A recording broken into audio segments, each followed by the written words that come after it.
Dear students, today we discuss about the transportation in plants in the chapter 6, that is life process continuation part. So day before yesterday we talked about how the transportation takes place in case of animals, especially in case of human beings. That is you have a clear picture about heart, blood vessels. So let us we discuss about another important transportation, that is a living being, and that is called as plants. So in the earlier classes, when we are discussing about autotrophic type of nutrition, that is photosynthesis, we discussed about the simple compounds such as carbon dioxide and photosynthesis.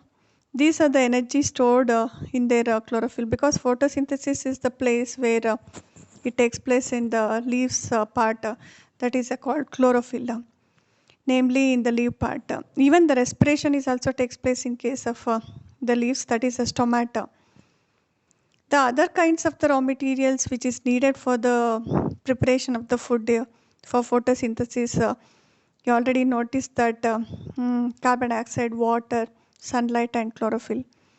And these kind of raw materials needed for the building of plant bodies will also have to be taken up separately. For example, for plants, usually the soil is the nearest and the richest source of raw materials, because in the soil itself it takes all the nutrients. So there are 16 elements is required for the growth of plants, but all the nutrients which is present in the soil, which is a very nearest and richest source for the plants to growth. That is like nitrogen is very important. We discussed about in case of heterotrophic nutritions, we discussed about insectivorous plants also. They ability to prepare the food, but they lack nitrogen. And the very important raw materials needed for the growth of the plant is nitrogen is also important, phosphorus and other minerals.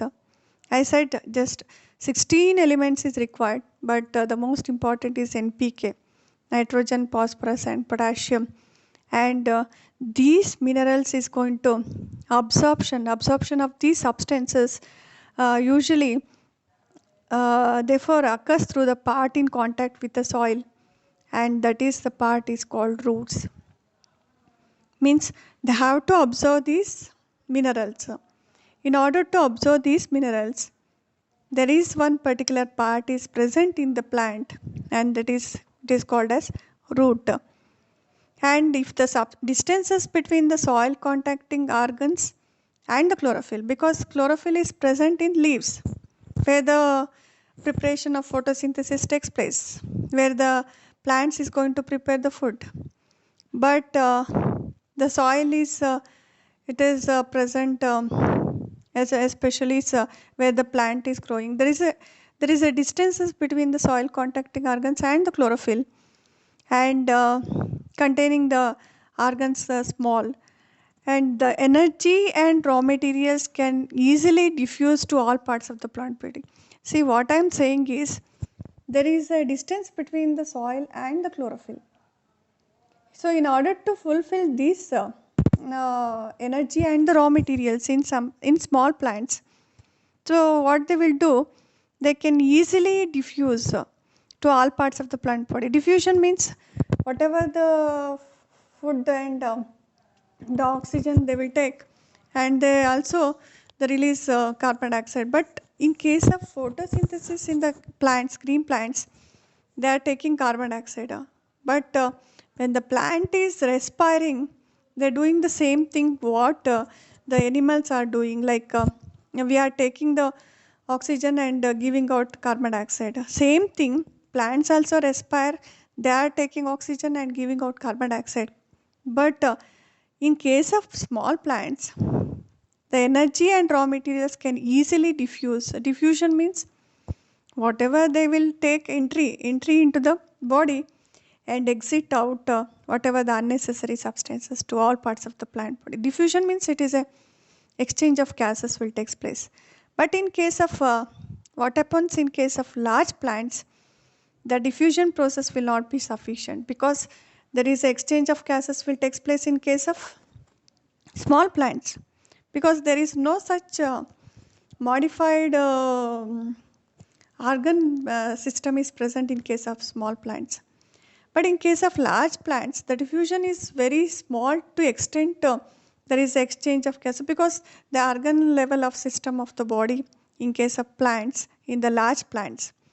So in order to maintain this proper system of transportation is necessary.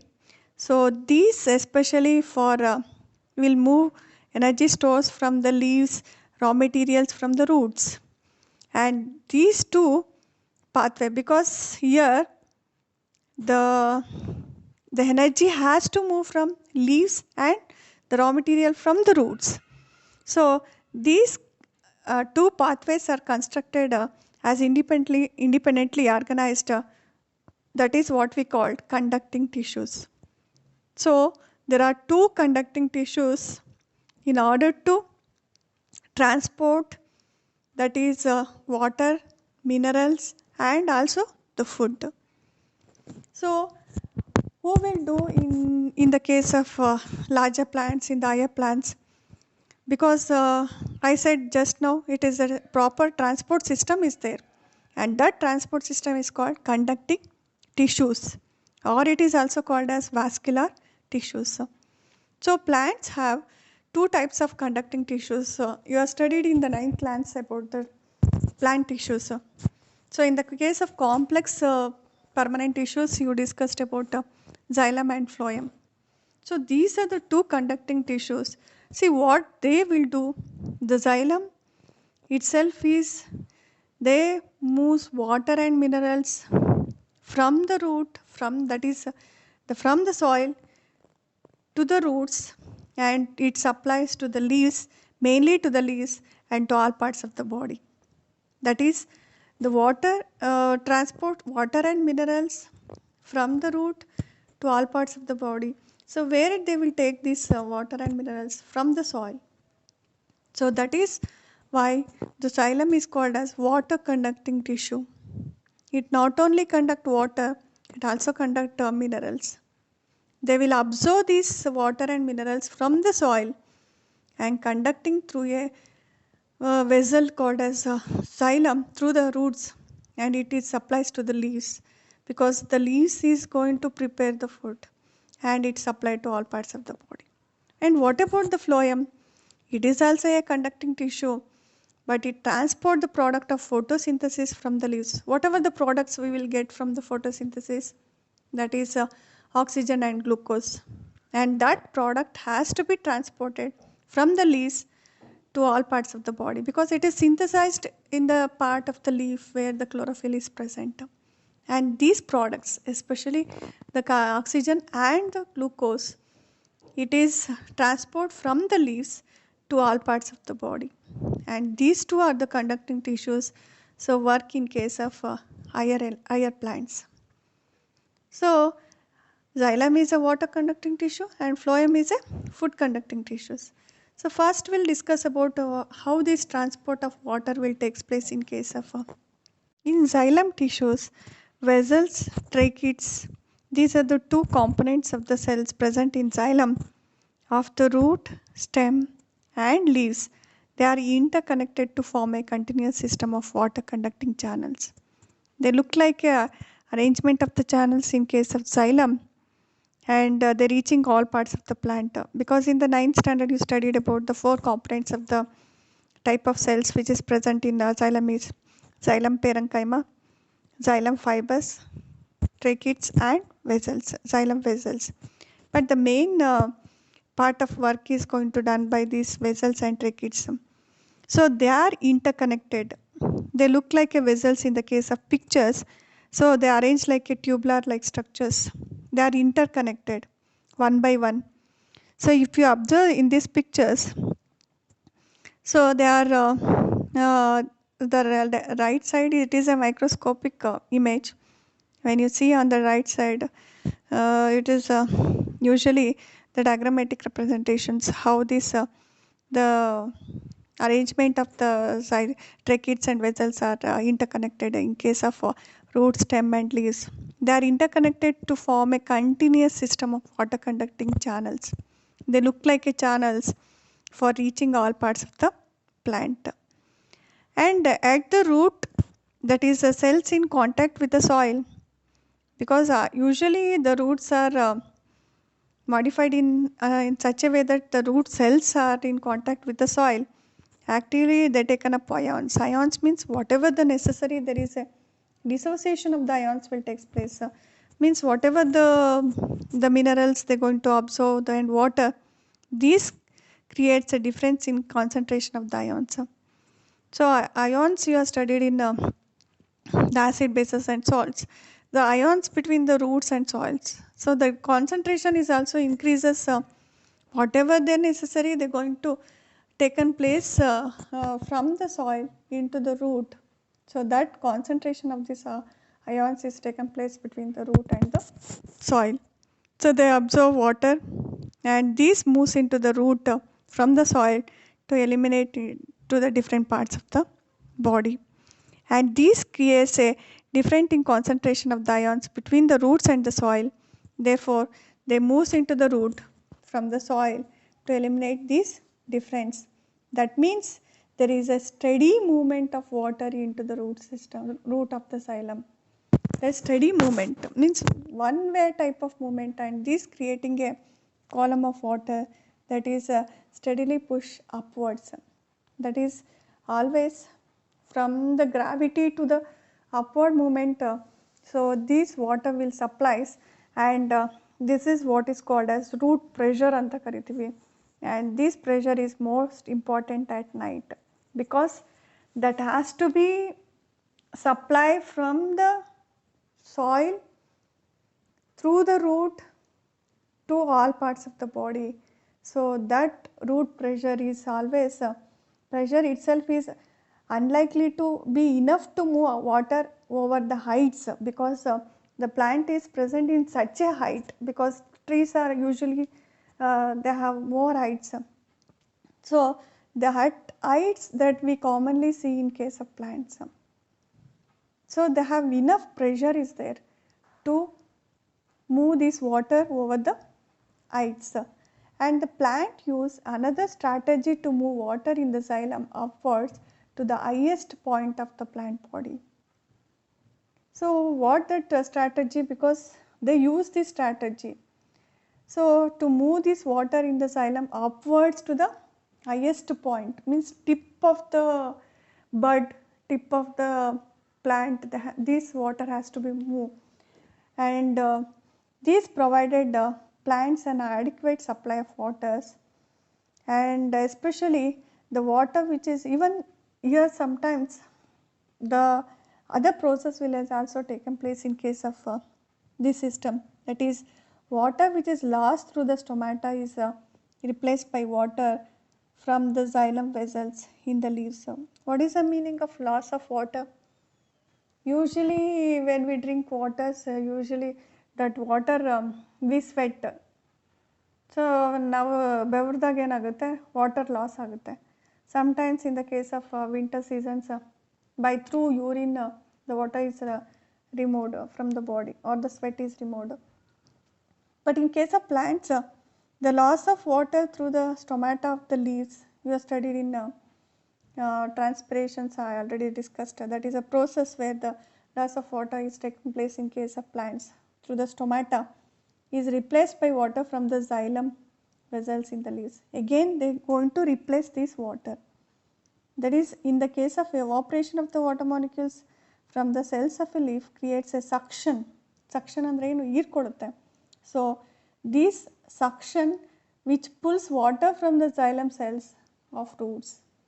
So another strategy what I said is just now, this is another the type of where the evaporation of water molecules from the cells of leaves creates a suction which pulls.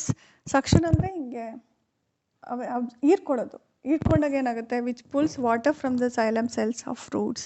ಆ suction ಮಾಡ್ಕೊಂಡಾಗ ಹೀರ್ಕೊಂಡಾಗ ಏನಾಗುತ್ತೆ, so ಸ್ಟ್ರೈಟಾಗಿ ಮೇಲ್ಗಡೆ upward ಮೂಮೆಂಟಲ್ಲಿ ಆಗುತ್ತೆ. That process is called transpirations. They have shown here the loss of water in the form of vapors from the aerial parts of the plants. Aerial ಅಂದರೆ ಏನು, ಗಾಳಿಯಲ್ಲಿರುವಂಥ plants means ಏರಲ್ಲಿರೋವಂಥದ್ದು. So ಏರಲ್ಲಿದ್ದಾಗ ಏನಾಗುತ್ತೆ, water ಏನಾಗುತ್ತೆ evaporate ಆಗುತ್ತೆ. Evaporate ಆದಾಗ ಏನಾಗುತ್ತೆ, the going to this suction ಆಗುತ್ತೆ. This leaf creates a suction which pulls water from the xylem cells of the roots. ಅವಾಗ ಏನಾಗುತ್ತೆ, ಪುಲ್ ಮಾಡಿದಾಗ ಏನಾಗುತ್ತೆ, ವಾಟರ್ ಅಪ್ವರ್ಡ್ ಮೂಮೆಂಟಲ್ಲಿ ಫ್ಲೋ ಆಗುತ್ತೆ. But the question asked here, that is during the daytime, I said just now, root pressure is more important at night. What about during the daytime? The transpiration pull becomes a major driving force in the movement of water, because they need raw materials to prepare the photosynthesis. So that transpiration takes place during the daytimes is major driving force in the movement of water. So this is about the xylem, how it works in the case of transporting the water and minerals, that is tracheids and vessels, how it works in case of root, stem and leaves. Coming to the transport of food and other substances. So far what we have discussed, the transport of water and minerals in the plants. Now let us consider how the products of metabolic process, particularly the photosynthesis, are moved from the leaves.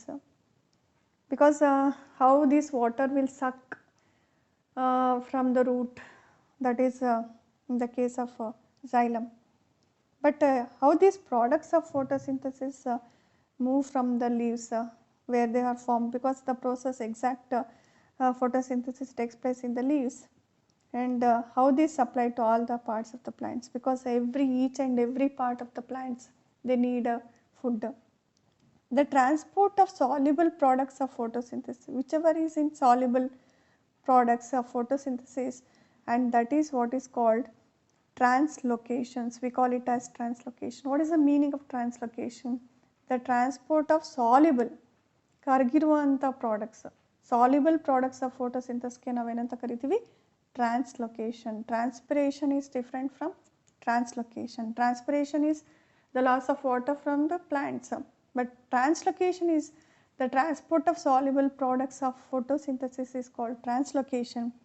Where it occurs in part of the vascular tissues and known as phloem. Where it occurs in food conducting tissue, that is what is called as phloem.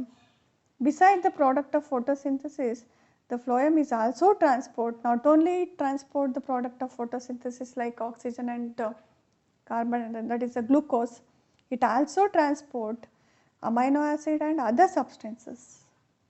In addition to the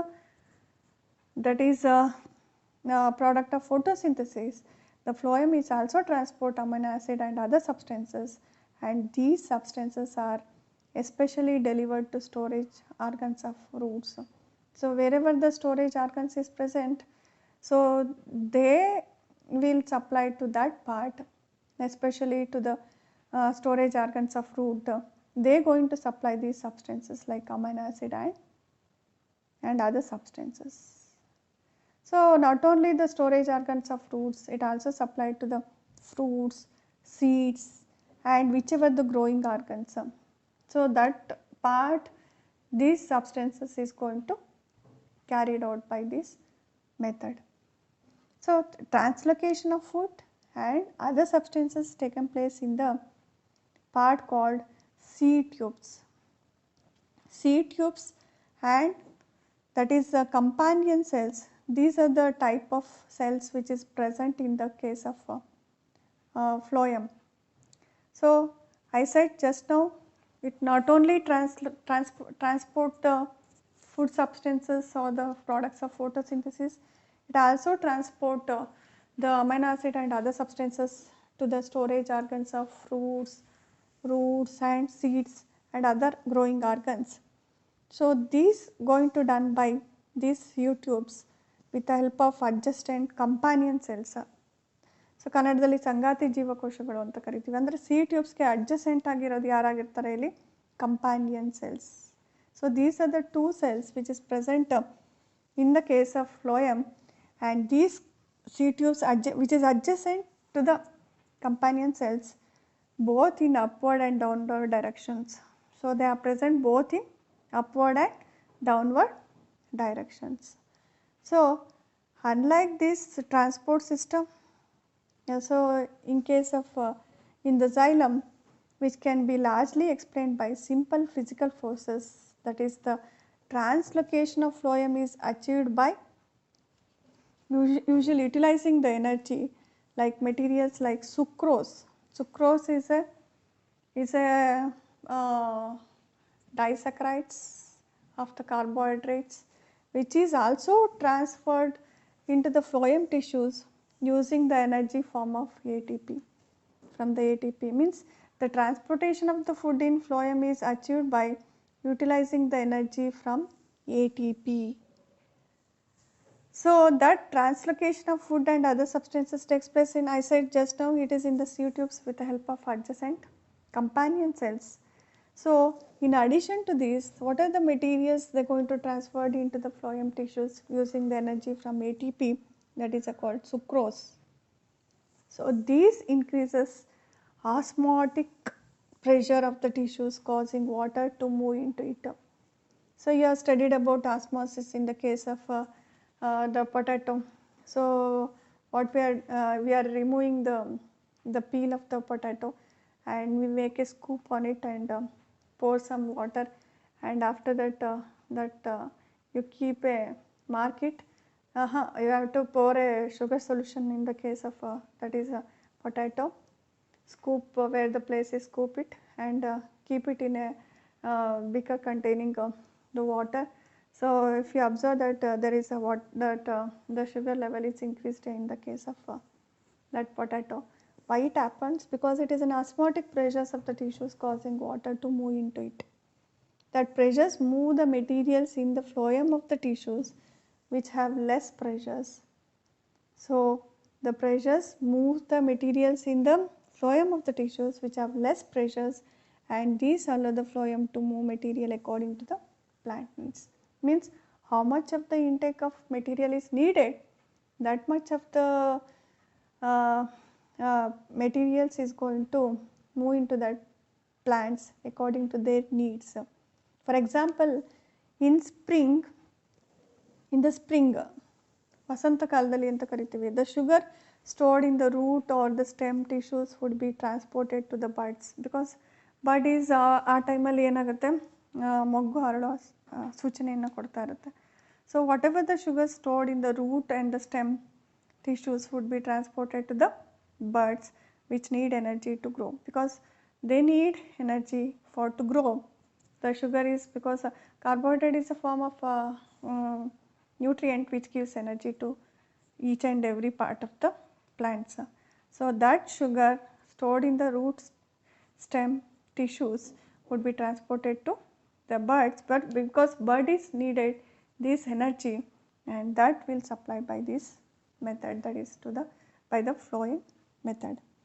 So, this is how this transport of the food will takes place. Coming to the transport of materials in xylem, in the case of xylem, it helps in transport of water and minerals. So, in case of phloem, it helps in transport of food, that is a product of photosynthesis.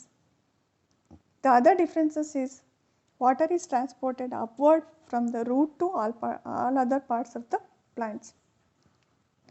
Whatever the water and minerals, they are transported upward from the root to other parts of the plants, whereas food is transported in both upward and downward direction. Both the directions the food has to be supplied. In the case of xylem, the transport in xylem occurs with the help of simple physical forces such as transpiration pull is required in the case of xylem. But in case of phloem, transport of food in the phloem requires energy in the form of ATP. Means adenosine triphosphate is required to transport this food into all parts of the body. So, that is the differences between xylem and phloem. So, this is about the transport system, how it works in case of the plants.